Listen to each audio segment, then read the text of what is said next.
Hello दोस्तों, welcome to my channel. आज मैं आपको बताऊंगा बहुत इंटरेस्टिंग बुक के बारे में जिसका नाम है सोफी का संसार, जिसे लिखा है जस्टिन गार्डर ने। और यह बुक विकास सर द्वारा भी रिकमेंड की गई है। पुस्तक की शुरुआत में हमें मुख्य पात्र सोफी का परिचय मिलता है। उसे एक पत्र मिलता है जिसमें पूछा जाता है, तुम कौन हो, ये दुनिया कहां से आई। कितना अजीब था कि उसे यह भी नहीं मालूम कि वह असल में कौन थी। उसे लगा कि जीवित होने का अनुभव आप यह महसूस के बिना नहीं कर सकते कि आपको मरना है, यह महसूस करना कि आपको मर जाना है तब तक नामुमकिन है जब तक आप ये है ना सोचे कि जीवित होना कितना अद्भुत है। कितना अविश्वसनीय रूप से विस्मयकारी थेल्स का विचार था कि हर चीज का स्रोत पानी है और यह कि समाप्त होने पर जीवन और अस्तित्व पानी की ओर लौट जाता है। अगला दार्शनिक जो सुनने में आता है अनेक्सिमेंडर था, जो मिलेटस का निवासी था। उसका विचार था कि हमारी दुनिया उन अनंत दुनियाओं में से एक है जिनका विकास होता है और जो किसी असीम कहलाने वाली सत्ता में तिरोहित हो जाती है। मिलेटस का तीसरा दार्शनिक एनाक्सिमेनीज था। उसका विचार था कि सब चीजों का स्रोत हवा या भाप होना चाहिए। और माइनर का विचार था कि निरंतर परिवर्तन या बहाव वास्तव में प्रकृति का सबसे आधारभूत लक्षण था।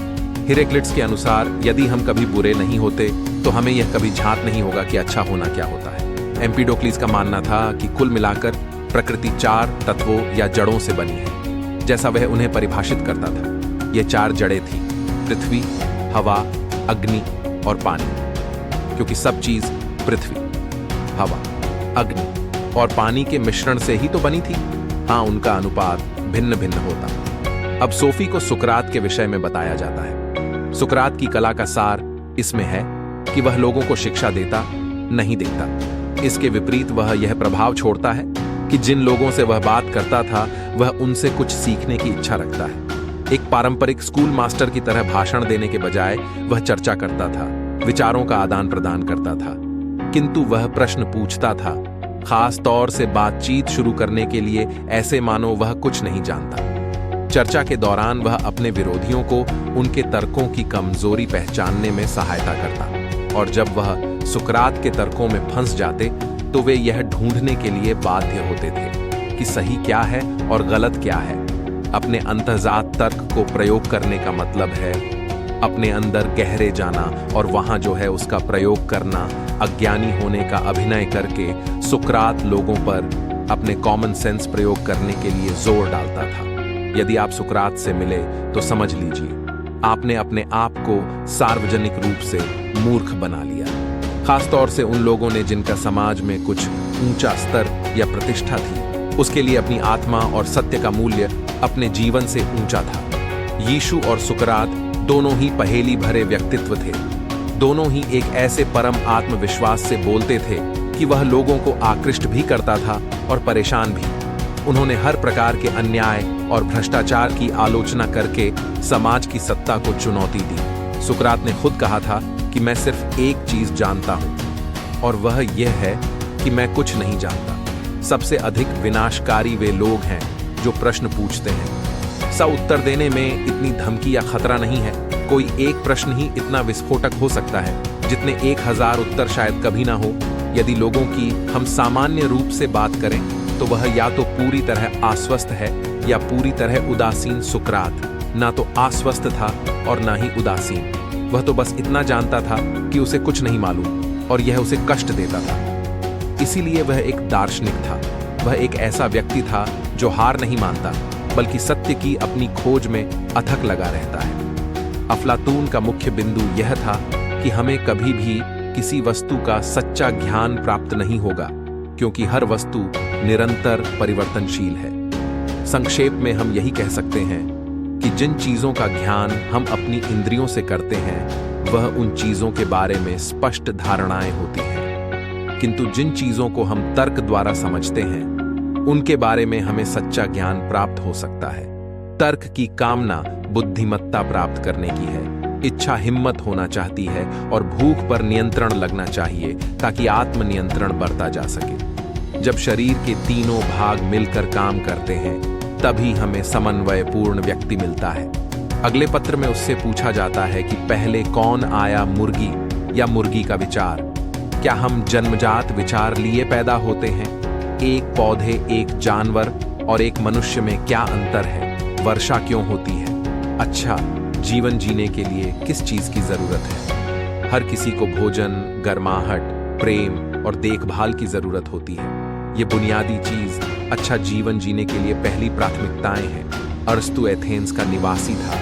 उसकी सर्वाधिक रुचि प्रकृति के अध्ययन में थी। अरस्तु के अनुसार चेतना में ऐसा कुछ भी नहीं है जिसका इंद्रियों द्वारा पहले अनुभव ना कर लिया गया हो। अरस्तु का मानना था कि हमारे सारे सोच और विचार हमारी चेतना में वहां से आते हैं जो हमने देखे या सुने हैं, किंतु हम तर्क करने की एक सहज शक्ति भी रखते हैं। हमारे विचार जन्मजात नहीं है जैसा अफलातून कहता था, किंतु हम में अपनी सारी इंद्रिय जनित छापों को श्रेणियां और वर्गों में संगठित करने की सहज क्षमता है। अरस्तु का विश्वास था कि प्रकृति में हर चीज के पीछे एक उद्देश्य है।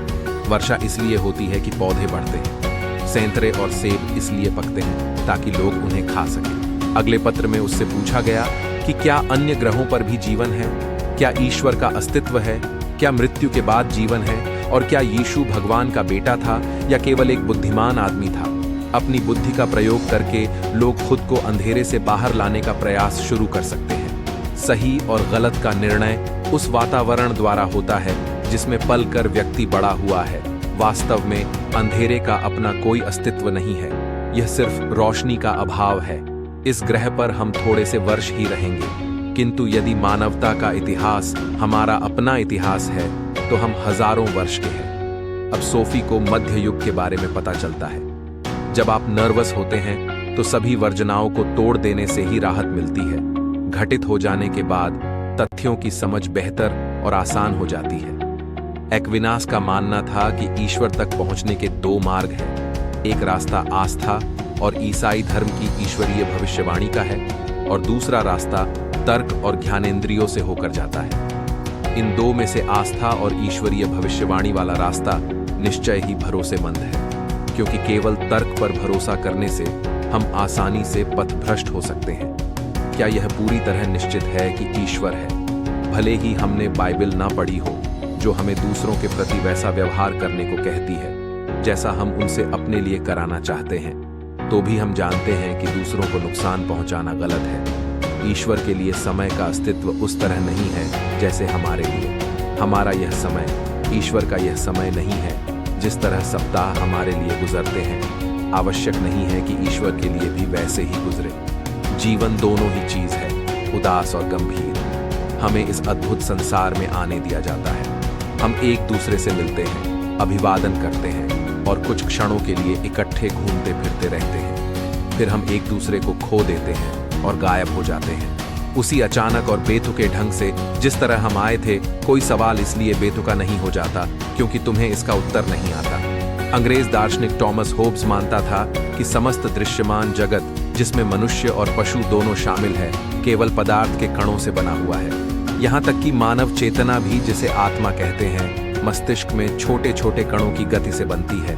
मनुष्य मशीन होता है। जैसे चलने के लिए पांव के पास मांसपेशियां होती हैं, वैसे ही मस्तिष्क के पास भी सोचने के लिए मांसपेशियां होती हैं। यदि एक बुद्धि एक निश्चित समय पर पदार्थ के सारे कणों की स्थिति जान लेती है, तो फिर अज्ञात कुछ नहीं रह जाएगा और अतीत तथा भविष्य दोनों ही उसकी आंखों के सामने खुल जाएंगे। यहाँ विचार यह था कि हर होने वाले बात पूर्व निर्धारित है। अब सोफी देकार्त के बारे में पढ़ती है।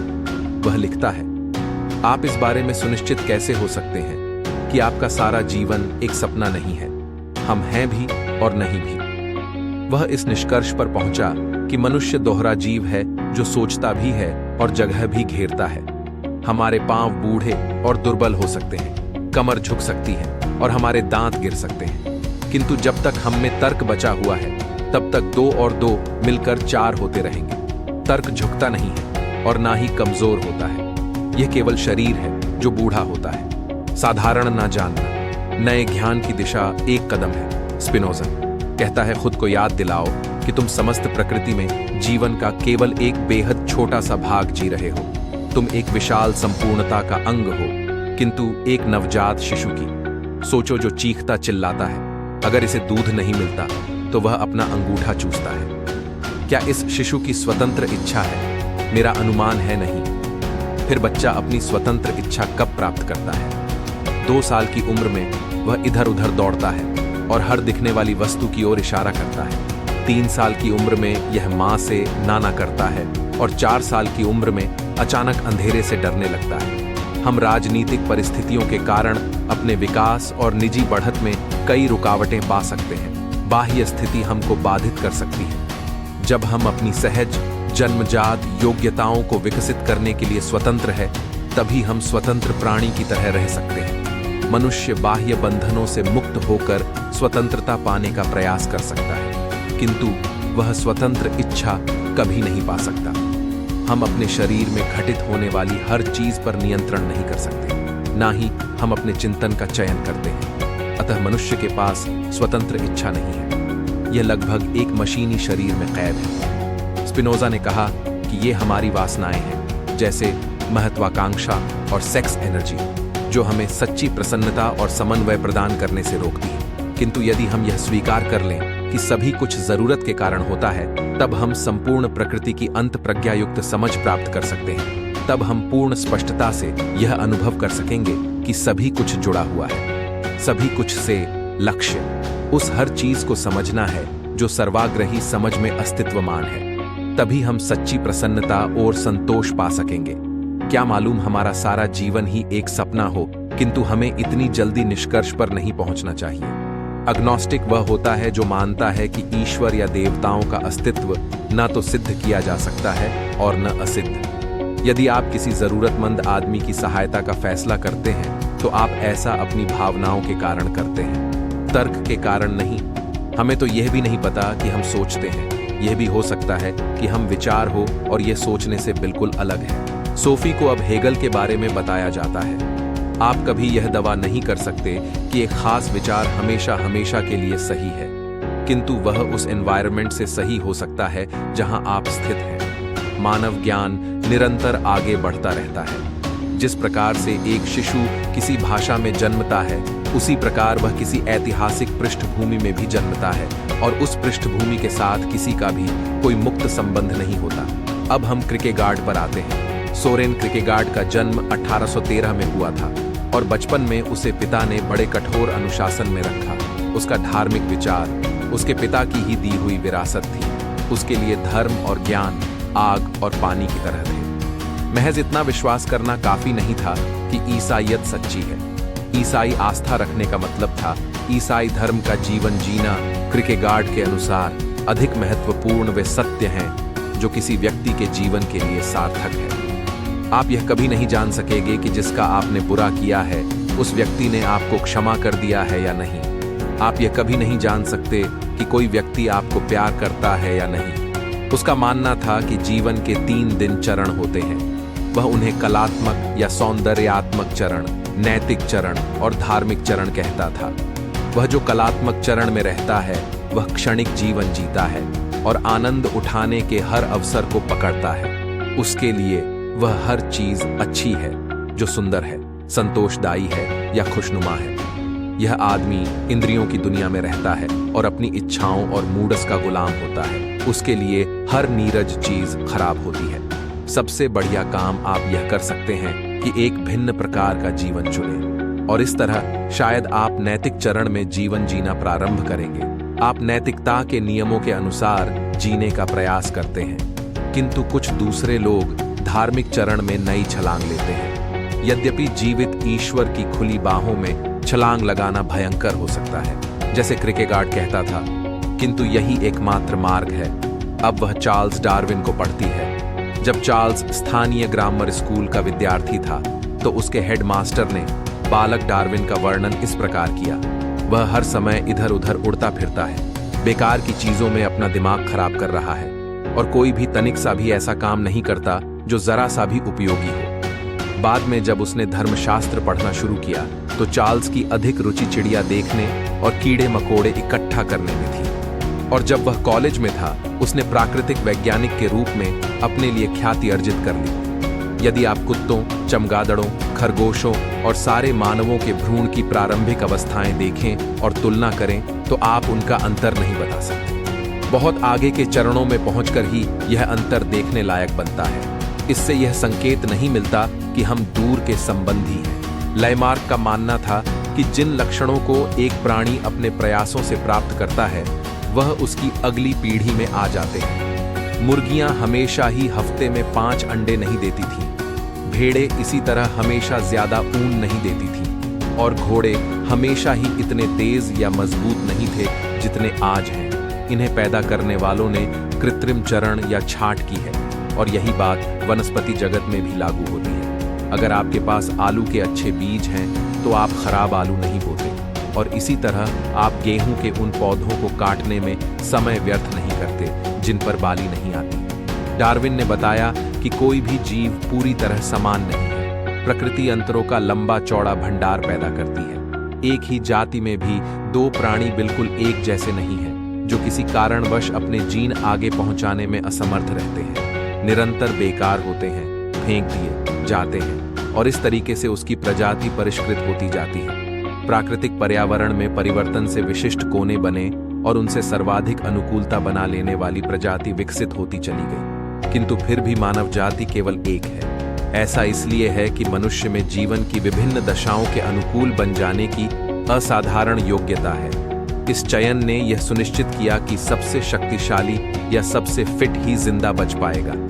1871 में डार्विन ने डिसेंट ऑफ मैन प्रकाशित की, जिसमें उसने मनुष्य और जानवरों के बीच बड़ी समानताओं की ओर ध्यान आकर्षित किया और इस सिद्धांत का प्रतिपादन किया कि मनुष्य और एंथ्रोपॉइड लंगूर किसी समय एक ही पिता से विकसित हुए। जो अस्तित्व के संघर्ष में हार गए वह गायब हो गए। पृथ्वी पर वनस्पति और जानवर की हर एक प्रत्येक प्रजाति की जीतने वाली संख्याओं के रूप में छांटने में लाखों वर्ष लग जाते हैं और हारने वाली संख्याएं केवल एक बार प्रकट होती है। जीवन प्राइमल सीज से प्रारंभ हुआ। यहाँ यह हानिकारक किरणों से सुरक्षित रह सकता था और काफी समय बाद ही जब समुद्र के जीवन ने एक वायुमंडल बना लिया था, जीवन पानी से रेंगता हुआ एम्फीबियंस के रूप में जमीन पर आया।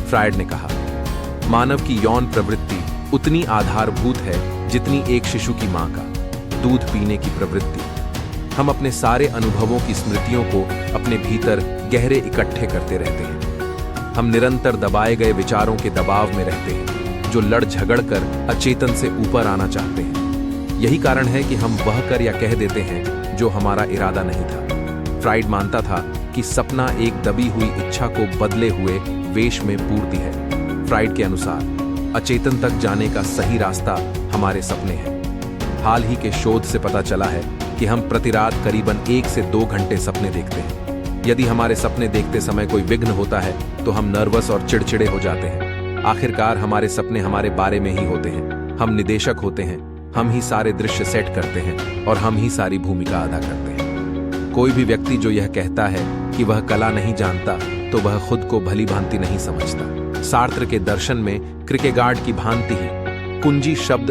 अस्तित्व है, किंतु अस्तित्व का अर्थ जीवित होने या बने रहने जैसा नहीं है। पौधे और जानवर भी जीवित हैं। वे अस्तित्व रखते हैं किंतु उन्हें सोचना नहीं आता। मनुष्य स्वतंत्र होने के लिए अभिशप्त है। यही स्वतंत्रता हमें अभिशप्त करती है कि हम अपने जीवन भर चयन करते रहेंगे या निर्णय लेते रहेंगे। खास बात यह है कि लोग इस तरह के संयोग इकट्ठे कर लेते हैं। वे ऐसे विचित्र अनुभव इकट्ठे कर लेते हैं जिन्हें स्पष्ट नहीं किया जा सकता। जब ऐसे अनुभव करोड़ों लोगों के जीवन के लिए पुस्तक के रूप में इकट्ठे कर दिए जाते हैं तो वे तथ्य लगने लगते हैं और इनकी संख्या हर समय बढ़ती चलती है। किंतु एक बार हम फिर लॉटरी देख रहे हैं जिसमें जीतने वाले अंक ही दिखाई देते हैं। लास्ट में सोफी बिग बैंग के बारे में पढ़ती है, जिसमें उसे पता चलता है कि यह एक विचित्र विचार है कि हम ब्रह्मांड में एक छोटे से ग्रह पर रहते हैं। सूरज के चारों ओर चक्कर लगाने वाले ग्रहों में पृथ्वी एक है, किंतु पृथ्वी ही अकेला जीवित ग्रह है। सारे ब्रह्मांड में शायद एकमात्र ग्रह। यह संभव है, किंतु यह भी संभव है कि ब्रह्मांड जीवन से ओतप्रोत हो। ब्रह्मांड अकल्पनीय रूप से बड़ा है। दूरियां इतनी ज्यादा है कि हम उनका माप प्रकाश मिनटों और प्रकाश वर्षों से करते हैं। प्रकाश अंतरिक्ष में 3 लाख किलोमीटर प्रति सेकंड की रफ्तार से चलता है। एक प्रकाश वर्ष लगभग 10,000 करोड़ किलोमीटर होता है। सूरज 8 प्रकाश मिनट से थोड़ा अधिक दूर है। प्लूटो, जो सौर प्रणाली में सबसे दूर ग्रह है, हमसे 5 प्रकाश घंटे दूर है। हम यह भी कह सकते हैं कि प्लूटो का चित्र हम तक पहुंचने में 5 घंटे लगते हैं। आकाशगंगा में जो सितारा हमसे सबसे नजदीक है, उसकी हमसे दूरी 4 प्रकाश वर्ष है। संपूर्ण आकाशगंगा या नेबुला 90,000 प्रकाश वर्ष चौड़ी है। जब हम आकाशगंगा में किसी ऐसी सितारे को देखते हैं जो सूरज से 50,000 प्रकाश वर्ष दूर है, तो हम समय में 50,000 प्रकाश वर्ष पीछे जाकर देखते हैं। हम यह कभी नहीं जान सकते कि अब इस समय ब्रह्मांड कैसा है। हम सिर्फ यह जानते हैं कि तब, यानी बहुत पहले, यह कैसा था। जब हम ऐसे सितारे को देखते हैं जो हजारों प्रकाश वर्ष दूर है, तो हम अंतरिक्ष के इतिहास में हजारों वर्ष पीछे की ओर यात्रा कर रहे होते हैं। किंतु यहाँ तक तो हम केवल अपनी आकाशगंगा की बात कर रहे हैं। खगोल शास्त्री कहते हैं कि ब्रह्मांड में हमारी जैसी 10,000 करोड़ आकाशगंगाएं हैं और हर आकाशगंगा में 10,000 करोड़ सितारे हैं। हम अपनी आकाशगंगा के सबसे निकटस्थ आकाशगंगा को एंड्रोमेडा नेबुला कहते हैं। यह हमारी आकाशगंगा से 200 करोड़ प्रकाश वर्ष दूर है। इसका अर्थ हुआ कि इस आकाशगंगा को हम तक पहुंचने में 20 लाख प्रकाश वर्ष लगेंगे। तो हम जब आकाश में ऊपर एंड्रोमेडा नेबुला को देखते हैं, तो हम समय में 20 लाख वर्ष पीछे देख रहे हैं। ब्रह्मांड का समय रहित भूगोल नहीं है। ब्रह्मांड एक घटना है। यह हो रहा है। ब्रह्मांड एक विस्फोट है। ब्रह्मांड में आकाशगंगाएं अकल्पनीय रफ्तार से एक दूसरे से दूर उड़ी जा रही हैं, किंतु इन सब का उद्गम समान है। सभी सितारों और सभी ग्रहों का परिवार एक ही है। तो चलिए अब हम कंक्लूजन पर आते हैं। दूसरों के साथ वैसा व्यवहार करो जैसा आप चाहते हैं कि दूसरे आपके साथ करें। आगामी पीढ़ियों के लिए भी वही करो जो आप चाहेंगे कि वह आपके लिए करते। यदि वह आपके पूर्वज और आप उनके वंशज या उत्तराधिकारी होते, यानी यदि उन्होंने हमसे पहले इस धरती पर अपने जीवन का निर्वाह किया होता। इसलिए हमें इस धरती को इस तरह छोड़कर नहीं जाना चाहिए कि हमारे भोग विलास और सुख की लालसाओं के कारण यह आने वाली पीढ़ियों के लिए अपर्याप्त, जीवन के लिए अनुपयुक्त तथा अपुष्ट हो। एक ऐसी धरती जहां समुद्र में मछलियों की कमी, पीने के पानी का अभाव, खाने के लिए भोजन रहित दारुण परिस्थितियां, वनों का विनाश, जीवों और वनस्पतियों की कम प्रजातियां, कम सुंदरता, कम विस्मय, कम वैभव, कम दीप्ति, कम प्रसन्नता। वनस्पति, जीवों, समुद्र, तेल तथा कोयले में कार्बन की विशाल मात्रा है। यह कार्बन ऑक्सीजन के साथ मिलकर हवा में फैलने की ललक में बेचैन रहती है। शुक्र और मंगल जैसे प्राणहीन ग्रहों में कार्बन डाइऑक्साइड की मात्रा धरती की तुलना में अपरिमित रूप से अधिक है। यदि हमने कार्बन डाइऑक्साइड की निरंतर वृद्धि को नहीं रोका, तो हमारी धरती भी इन्हीं ग्रहों जैसी हो जाएगी तथा जीवन असंभव हो जाएगा। आत्म केंद्रित, वर्तमान केंद्रित और उपभोग केंद्रित जीवन के बारे में अपनी सोच को वैसे ही साहस के साथ बदलना होगा जैसे कभी हमारे पूर्वजों ने धरती के चपट्टे होने के बारे में अपनी धारणा को बदला था। हमारा वर्तमान समय भविष्य से अधिक महत्वपूर्ण नहीं है। यह स्वाभाविक है कि हमें अपना समय सर्वाधिक महत्वपूर्ण प्रतीत होता है, परंतु हम आगामी पीढ़ियों के प्रति संवेदनशील होकर अपने समय को उनके समय से अधिक महत्व देते हुए अपना जीवन नहीं जी सकते। हमें भविष्य का भी उतना ही सम्मान करना चाहिए जितना हम अपने वर्तमान का करते हैं। हम चालक, खोखले, दंभी और कल्पना करने में इतने मौलिक हो गए हैं कि हमारे लिए यह भूलना आसान या सरल हो गया कि हम वास्तव में नर वानरों की एक उपजाति ही है। हमारी विरासत जैविक भी है और सांस्कृतिक भी। हम रीढ़ की हड्डी वाले भी हैं और वानर भी।